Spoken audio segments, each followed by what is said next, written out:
할렐루야. 인사하겠습니다. 주 예수 그리스도는 우리의 구세주가 되십니다. 주 예수 그리스도는 우리의 구세주가 되십니다. 다 같이 신앙 고백 드림으로 5월 14일 토요일 새벽 예배를 드리겠습니다. 다 같이 신앙 고백 드리겠습니다. 나는 전능하신 아버지 하나님 천지의 창조주를 믿습니다. 나는 그의 유일하신 아들 우리 주 예수 그리스도를 믿습니다. 그는 성령으로 잉태되어 동정녀 마리아에게서 나시고 본디오 빌라도에게 고난을 받아 십자가에 못 박혀 죽으시고 장사된 지 사흘 만에 죽은 자 가운데서 다시 살아나셨으며 하늘에 오르시어 전능하신 아버지 하나님 우편에 앉아 계시다가 거기로부터 살아있는 자와 죽은 자를 심판하러 오십니다. 나는 성령을 믿으며 거룩한 공교회와 성도의 교제와 죄를 용서받는 것과 몸의 부활과 영생을 믿습니다. 아멘. 찬송가 425장으로 찬송 드리겠습니다.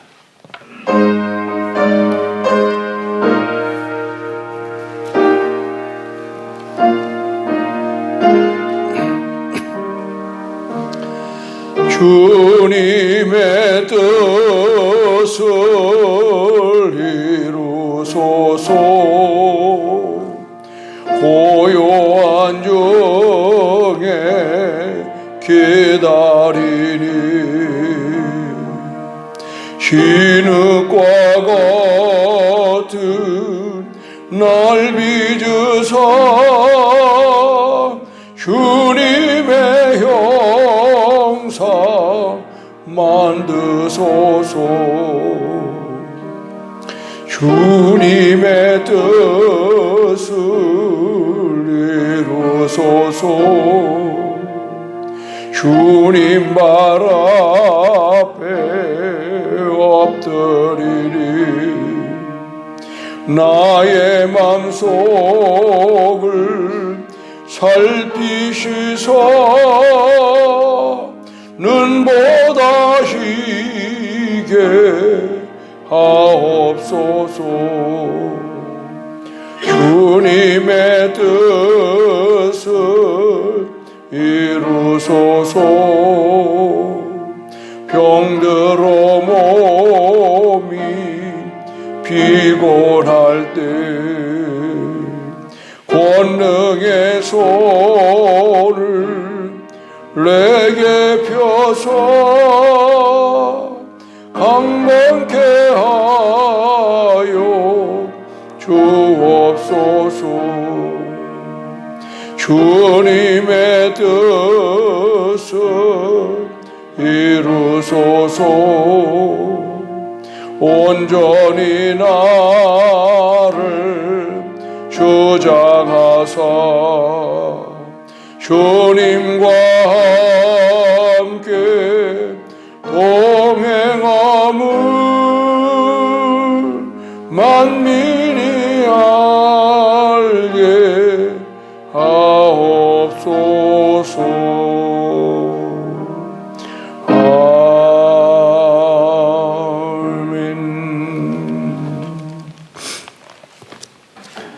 오늘은 창세기 44장 11절로 13절입니다. 요셉이 그의 집 형제에게 명하여 이르되 양식을 각자의 자루에 운반할 수 있을 만큼 채우고 각자의 돈을 그 자루에 넣고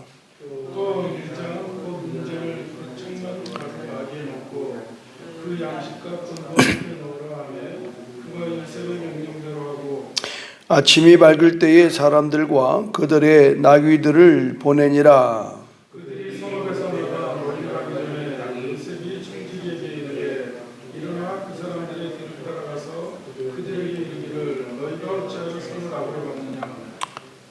이것을 내 주인이 가지고 마시며 늘 점치는 데에 쓰는 것이 아니냐.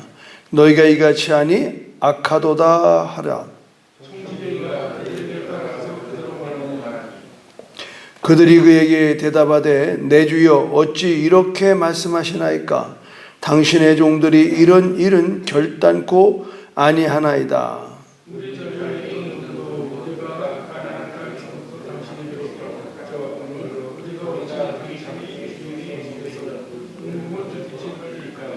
당신의 종들 중 누구에게서 발견되든지 그는 죽을 것이요 우리는 내 주의 종들이 되리라.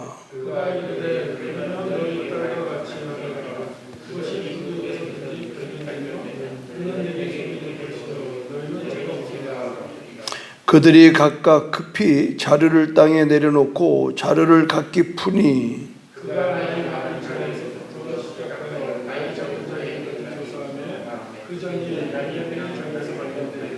다 같이 그들이 옷을 찢고 각기 짐을 나귀에 싣고 성으로 돌아가니라.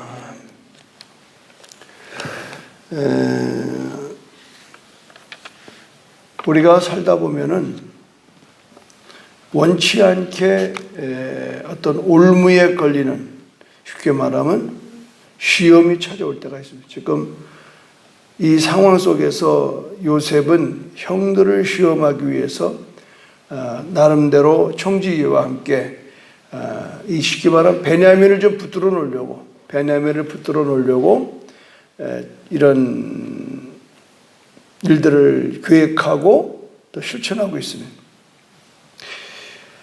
그러나 하나님은 하나님을 사랑하는 자, 곧 그 뜻대로 부르심을 입은 자들에게는 모든 것이 합력하여 선을 이루니라.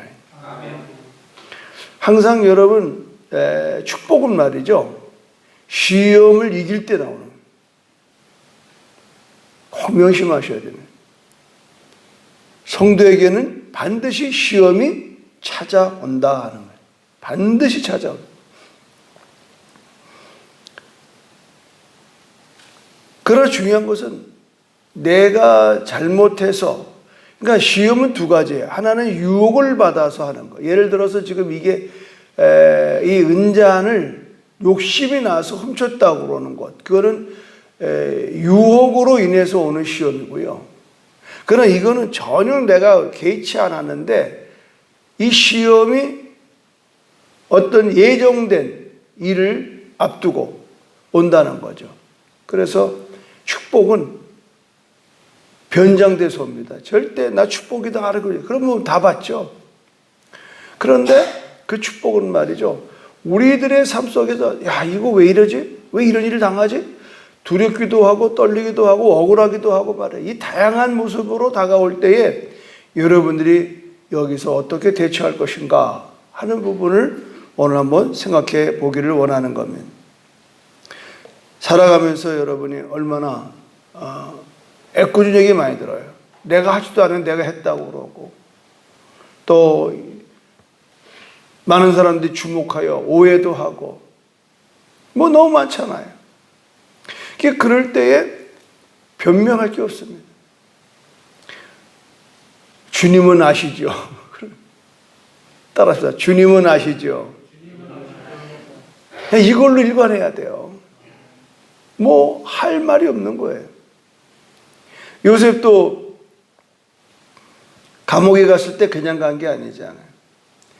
날마다 그 보디발의 아내가 이 요셉을 유혹하는 거예요. 하루 이틀이 아니라 말이에요.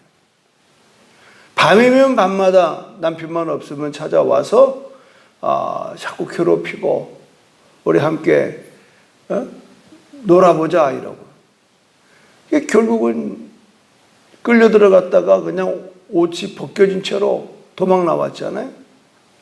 그것이 화근이 돼서 도리어 이제 그 보디발의 아내는 요셉이 자기를 겁탈하려고 왔다, 지금 말하면 이제 성관계를 하려고 왔다, 그래서 내가 내쫓고 이 옷이 증거다, 뭐 꼼짝 말하죠. 꼼짝 말아요. 그래서 요셉은 원치 않게 감옥으로 들어가잖아요. 그런데 그 감옥을 들어간 것이 화가 아니라 복이 되는 겁니다. 그곳에서 요셉은 억울하지만 묵묵하게, 이제 종살이 때도 하나님이 요셉과 함께 했지만 옥살이 할 때도 함께 하시는 거예요. 거기서 요셉은 많은 그 군중에서 일하다가 이런 사고 저런 사고로 들어온 사람들 그 사람들과 함께 생활하는 거예요. 얼마나 충성스럽게 일을 잘하는지 그 옥을 다스리는 관리가 모든 것을 요셉에게 맡기는 겁니다. 지금 말하면 모범수가 된 겁니다. 때 따라 밥도 공급하고 뭐 심부름 다 하고. 그러니까는 옥을 관리하는 사람 밑에 역시 이미 벌써 총리 역할을 하는 거예요. 총리 역할. 그러다가 떡과 술을 담당하는 사람들이 이제 역적에 몰려서 둘 다 들어오게 돼요. 이 꿈을 꿨을 때에 그 꿈을 잘 해몽해 줘서 그 꿈의 해몽이 하나의 단초가 돼서 바로의 꿈을 해몽하는 일에까지 요셉은 진출하는 거예요. 여러분 생각할 때에 이 옥살이가 없었으면 결코 그 단계를 갈 수가 없는 거예요. 이건 총리까지 오기까지는 13년, 17살 때 팔려와가지고 13년의 세월을 요셉은 한 번도 원망불평하지 않고 왜 내게 이런 일이 일어나는가에 대해서 별로 그렇게 그 문제를 가지고 중내산에 사질 않는 거예요. 왜 그런가에 대한 결론은 뭐냐? 나의 가는 길을 그가 아시나니, 나의 가는 길을 그가 아시나니. 이미 아브라함의 하나님, 이삭의 하나님, 야곱의 하나님이 돼서 익히 들어왔습니다. 저는 이렇게 그 어른들의 말씀에 굉장히 귀를 듣는 편입니다. 귀담아 듣는 편이에요. 왜냐하면 어른들은 지혜가 있어요. 살아온 삶 속에서의 그 다양한 지혜가 그 안에 있습니다. 이번에 돌아가신 큰어머니 얘기 하나 더 하면은, 제가 이제 어릴 때 말리동 살았는데, 말리동에서 중림동이라고 그 염천교 있는 데 가면 중앙시장이 있습니다. 그러니까 서울에 팔려나가는 모든 생선이 거기서 집결돼서 거기서 거기서 이제 도매가 나가는 거예요. 그게 뭐 우리가 걸으면 한 30분? 1시간 안짝에 걸어가는 거리인데, 이게 뭐 친척들이 와서 이제 제가 장남이고 그러니까 용돈을 주잖아요. 그때는 뭐 보통 용돈이 한 1,000원 정도. 지금 말하면 한 1, 2만 원 정도 이렇게 됩니다. 그러면 그거를 가지고 제가 거기까지 가요. 수산시장까지. 말동시장보단 싸니까. 많이 주니까. 그걸 걸어서 가서 꽁치나 동태나 뭐 이런 걸 사가지고 갔다가 어머니 저녁 준비하는 부뚜막에 살짝 갖다 놔요. 그럼 어머니가 굉장히 기뻐하면서 칭찬도 해주고 그걸로 저녁을 맛있게 먹어요. 저는 그게 잘하는 줄 알고 했는데 또 많은 친척들의 소문이 났어요. 서울에 있는 명일이가 참 이렇게 애가 이런 일을 했다. 칭찬이 있었는데 시골을 한번 갔는데요. 이 돌아가신 큰어머니가 명일이 좀 오라는 거예요. 갔더니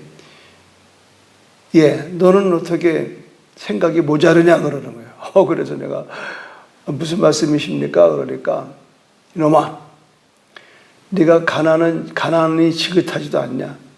네 부모가 가난해 너까지 가난하려고 그러냐? 따뜻없이 야단을 치는 거예요. 무슨 말씀이냐 그러니까 네가 그 돈을 가지고 책을 한 권 더 사서 공부를 열심히 해가지고 네가 훌륭하게 돼가지고 가정을 돌봐야지. 그 꽁치 몇 마리 갖다 놓았다고 그게 네가 할 일이냐? 너는 좀 공부를 해야 돼, 그 돈 가지고. 이러는 거야. 이야, 충격을 먹었습니다. 이 시골에 사는 이 큰어머니가 어떻게 이런 얘기를 할 수 있나? 저 이번에 내가 그래서 장례 집례하면서 그 얘기를 했어요. 굉장히 좀 무서웠던 큰어머니지만 그 깊이가 있더라. 저는 그때 깨달았습니다. 내가 지금 이 현실을 타개할 수 있는 것은 공부구나. 책을 많이 봐야 되는구나. 적중한 거예요. 그 큰어머니가 이거 시골에서 학교도 안 나오신 그 어머니가 어떻게 그런 말씀을 하시는지요. 참 제가 생각하면 생각할수록 그때 그 말 한마디가 오래 남게 돼요. 지혜예요. 자, 그러면 요셉이 이렇게 형들한테 팔려가 종살이에 억울하게 옥살이해 이런 과정 속에서 그가 견뎌낼 수 있는 게 무엇일까? 그것은 하나님이 나와 함께 한다는 거예요. 요셉의 이야기는 항상 하나님이 그와 함께 하셔서 형통케 하셨다. 이 형통한 일이에요. 형한테 팔려가는 팔자가 또 쉽게 말하면 지금 성범죄로 들어가는 이 옥살이가 끝도 없고 한도 없는 이 터널 같은 길에 요셉은 때를 기다리는 거예요. 13년 했대. 여러분은 몇 년을 기다리고 계십니까? 우리가 너무 이렇게 다가오는 시험 앞에 또 시험 가운데에 여러분 너무 두려워하지 마십시오. 그래서 이걸 흔히 화가 복이 된다고. 이미 벌써 우리는 알고 있잖아요. 지금 왜 요셉이 이런 일을 하는지. 베냐민 그를 붙들어 놓으려고 그러는 거예요. 지금 억울하게 이를 데 없습니다. 이 시험을 어떻게 이길는지 알 수가 없습니다. 그러나 벌써 이 올무를 놓는 요셉은 사랑하는 베냐민을 형들은 다 돌려보내고 요 동생을 천년만년 자기가 이 호강스러운 궁궐에서 같이 있게 하려고 그러는. 그러니까 두 가지입니다. 하나는 내가 범죄함으로 유혹으로 인해서 방하는 것을 그건 달게 받는 거예요. 그러나 또 다른 테스트가 있습니다. 우리를 보다 더 좋은 것으로 보다 더 하나님이 우리를 원하는 쪽으로 이끌기 위해서 주는 환난이 있다는. 사실 이 7년 풍년, 7년 흉년이 고달팠지만 그러나 이 사건을 통해서 이제 다음에 나오는 장면이 뭡니까? 요셉이 가족을 이주시킨다 이 말이에요. 지금 말하면 이민 가는 거예요. 그러니까 이런 사건을 통해서 애굽에서 안전하게 70명이 내려갔다가 400년 만에 수백만 명이 돼서 올라오는 겁니다. 그래서 나라가 되는 겁니다. 하나님의 먼 큰 그림, 멀리 보고 크게 그리는 그림 앞에 우리는 눈에 볼 수 없지만 그러나 이것을 기억해야 되는 거예요. 내일 제가 이제 설교가 아름다운 하나님의 계획이에요. 아름다운 하나님의 계획. 하나님의 그 아름다운 계획이 있다 이 말이에요. 오늘 그 단초가 이렇게 되는 겁니다. 자, 그런데 그러면 이 시험을 어떻게 우리 이겨야 되느냐? 하나님의 주권을 의지하는 겁니다. 하나님의 주권. 하나님의 섭리를 보는 거예요. 내가 잘못한 일도 없는데 당하는 억울함, 하나님의 주권으로 봐요. 하나님이 허락하신다. 저는 늘 기억합니다. 힘들 때마다. 참새 한 마리가 땅에 떨어지는 것도 하나님이 허락지 않으면 안 되는 거예요. 그러면 내가 지금 당하는 교통사고, 내가 지금 당하는 암덩어리, 내가 지금 당하는 정말 이 재정적인 고통, 내가 당하는 누군가의 나는 아무런 잘못도 없는데 그냥 뭔가 엮이고 꼬여가지고 억울함을 당할 때에 하나님은 그 상황 속에서 나를 보고 있다는 거예요. 하나님이 허락하지 않으면 이런 일이 있을 수가 없다라고 내가 믿어지는 겁니다. 그러면 하나님이 그 시험을 통해서 우리가 하나님의 그 함께 하심을 여러분이 경험될 줄로 믿습니다. 그래서 이 시험을 이기는 것 중에 가장 중요한 건 뭐예요? 사랑이라고 하는 거예요. 오늘 놀라운 사실은 이런 고통한 일을 당할 때 지금 베냐민이 잡혀요. 베냐민이 잡혀요. 베냐민이 인질로 잡히는 거예요. 그런데 놀라운 사실이 하나 발견되는 건 요셉을 잡아서 팔아먹을 정도로 아주 의리가 없는 이 사람들이 13절 보십시오. 그들이 옷을 찢고 각기 짐을 나귀에 싣고 성으로 돌아가니라. 따라가는 거예요. 베냐민만 둘 수가 없는. 옛날 같으면 주랭랑 쳤을 거예요. 너 베냐민 너 그럴 수 있어 이놈아? 베냐민한테 막 우리 그런 거 있잖아요. 이 사람이 제일 억울한 게 뭐냐면 밖에서 나를 죄인으로 몰고 갈 때에 내부적으로 내게 더 비난하고 비판하는 게 더 무서운 겁니다. 많이 겪어봤을 거예요. 내가 안 그랬다니까? 그럼 믿어줘야 되는데 뭘 안 그래 이놈아? 지금 너 때문에 그래 다 죽게 생겼어. 너 안 가면 내 아들이다. 여기 유다는 뭐예요? 베냐민을 안 들고 가면은 유다의 두 아들이 죽게 생겼다니까.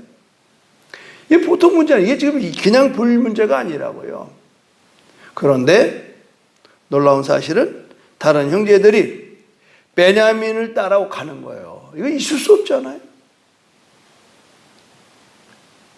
13년 전에는 15년 전에는 그 요셉을 팔아먹던 이 형제들이 막내 베냐민이 범인으로 지목돼서 끌려갔을 때에 뒤따라가는 겁니다. 아우성 치는 겁니다. 무엇입니까? 요셉을 팔았던 형들의 마음이 많이 이제 성숙해진 겁니다. 사람이 살면서 이 성숙하지 않으면요, 매일 집안이 시끄럽고 교회가 시끄럽고 문제는 항상 있는데 그 문제를 푸는 방법을 몰라요. 그러니까 애들이 잘 싸우는 게 뭐냐면 문제 푸는 방법을 몰라서 싸우는. 밤에 이제 끝나고 들어가면 TV에서 하는 게 있습니다. 우리 이혼했어요 프로그램. 연예인들이 그 이혼해서 다시 이제 1년, 2년, 3년에 이렇게 만나는, 보통 2년 터구리로 이렇게 만나는 아주 멋쩍은 장면이 이렇게 이제 클로즈업 되면서 쭉 들어봅니다. 다 후회하죠. 그런데 거기에서 나오는 스토리를 가만히 들어보니까 당사자들끼리 치러서 싸운 헤어짐은 별로 없습니다. 서로 연예인이다 보니까 내 남편이, 내 아내가 something, 그러죠? 스캔들, 이거를 그냥 안에서 품어야 되는데 확인도 안 하고 그냥 너 그랬다며 이러고 그냥 내치는 겁니다. 이래서 이혼하는 확률이 대다수더라고요. 어저께 그 여자가 뭐 배우 같은데 막 울더라고요. 그 남편은 자기가 한 걸 또 몰라. 모르기가 있겠어요. 남들이 너무 짓궂어 좀. 그냥 아유, 내가 그때 너무 생각이 짧았어. 미안해 이래야 되는데 그냥 얼머무리는 거예요. 남자들이 나빠요.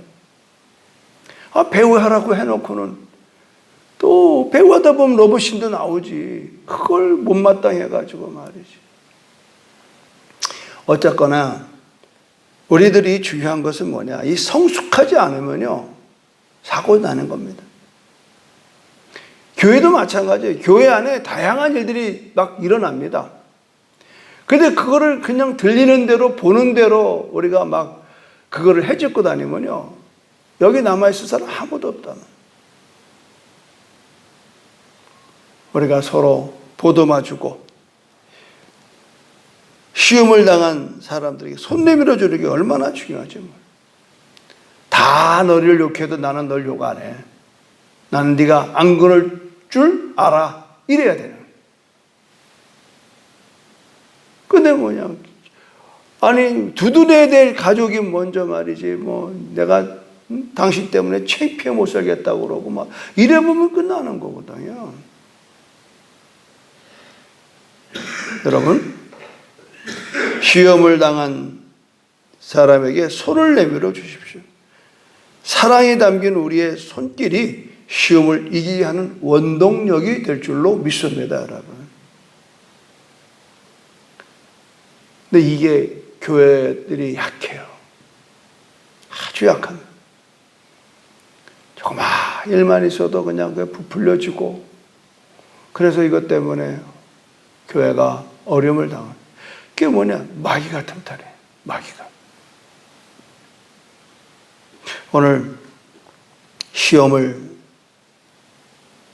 당한 사람이 내가 되든 옆에 사람이 되든 가족이 되든 그 시험을 당해 절망에 빠진 사람에게 손을 내미는, 한 번 더 찾아가는, 이게 뭐 다 아시는 얘기입니다만 우리 유희영 선교사님 신학교 입학 앞두고 그냥 시험이 들어가지고 그 다음날 해장국 끓여서 갖다 주고 사우나 갔다 오라고 돈 10,000원 주고, 난 그런 거 다 잊어버렸는데 나중에 이제 들어보니까 이분이 결정적으로 삶의 회심의 사건이 그때 있었다는 이야기를 이 예수전도단에서 교장하면서 오는 사람들마다 자기 삶의 변화를 얘기할 때 그 얘기 꼭 해요. 그래서 우리가 30주년 영상 때 뭐 무슨 얘기 하는가 하고 들어봤더니 받아들임. 우리 목사님은 받아들임을 통해 자기가 변화됐습니다. 자기도 태국에서 그런 받아들임의 영성으로 지금 하고 있습니다. 참 기뻤어요. 그때 내가 당신 그랬어? 이랬으면 얼마나 위험했을까. 그 성격에 정말 보통 문제가 아니었을 거야. 성격이 깐깐하거든요. 우리 유성교사가. 저는 뭐 그런 일이 있었나도 기억이 안 나는데, 어저께 온 이 선교사님도 10년 전에 이렇게 오셔서 자기가 10년 동안을 늘 힘들고 어려울 때마다 찾아올 때마다 한 번도 목사님이 거절하지 않았다는 얘기를 어제 또 내내 하더라고요. 주의 이름으로 오는 걸 뭘 거절해요. 힘들어서 쉬러 오시는데. 우리는 그동안 30여 년 동안 그저 많은 사람, 이름도 모르고 성도 모르고 교단도 모르고 그냥 목사님 제가 제주도 좀 가고 싶은데 좀 초청해 주세요. 그러면 오는 거예요. 여기 아주 대표적인 게 이문미 선교사예요. 이문미 선교사. 아프리카 살잖아요. 눈을 못 보는 게 눈을. 그거는 겨울에 이 한라산 눈 좀 구경하고 싶은데 이걸 좀 보여. 그 자기 부흥회를 1월 달에 부흥회를 잡아달라네. 거기는 여의도 소속이기 때문에 어떤 집회가 연결돼야지 오지 그냥 못 오거든요. 그래서 그분이 계속 많이 왔다 갔어요. 겨울에 특히 그분은 여름에 안 옵니다. 한겨울에 눈 구경하러 오면 그걸 그분이 잊지 못하고 가끔 얘기를 해요. 사랑하는 여러분, 오늘 우리가 사랑은 시험을 이겨요. 우리가 내가 당한 시험은 내가 주님이 날 사랑한다. 그냥 이 한마디로 그냥 딱 접고 원망불평하지 말고 누구 때문에 내가 이 지경 당했단 말 하지 말고 그냥 주님 사랑 앞에 나가는 거예요. 또 내 가족이나 내 이웃이나 내 성도가 시험을 당한다? 그때 여러분이 사랑의 손을 내밀어 주는 거예요. 손 한번 잡아주세요. 그냥 손 한번 잡아주고 같이 한번 기도해 주면요. 그게 그 사람의 문제를 푸는 아주 열쇠가 되는 거예요. 오늘 그냥 쓱 지나가 보면은 별 얘기 아닌 것 같아도 오늘 아주 굉장히 중요한 얘기가 성경에서 우리한테 영감을 주고 있습니다.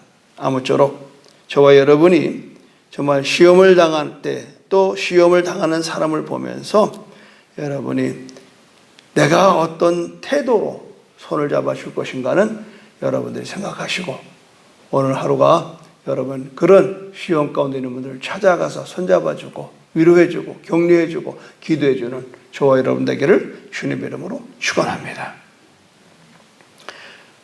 하나님,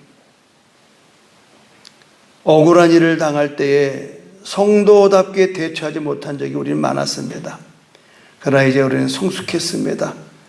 이제 하나님의 섭리 안에 이 오는 시험을 받아들이게 하시고 또 그리스도의 사랑으로 이겨나가게 도와주시고 우리 주위에 또 시험 가운데 있는 분들을 찾아가서 손 내밀어 손잡아주는 그리고 기도해주는 그리고 무언가 그의 필요를 채워주는 일로 오늘 우리가 서로 사랑하는 성숙한 신앙의 공동체가 우리 교회에 있게 하여 주시옵소서.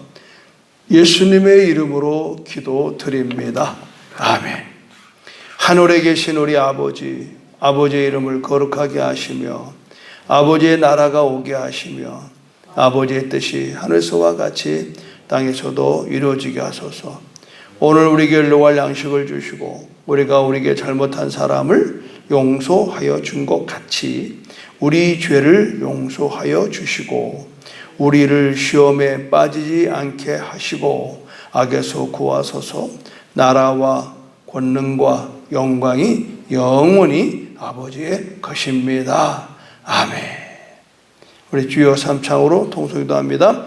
주여 주여 주여 할렐루야. 하나님 감사합니다.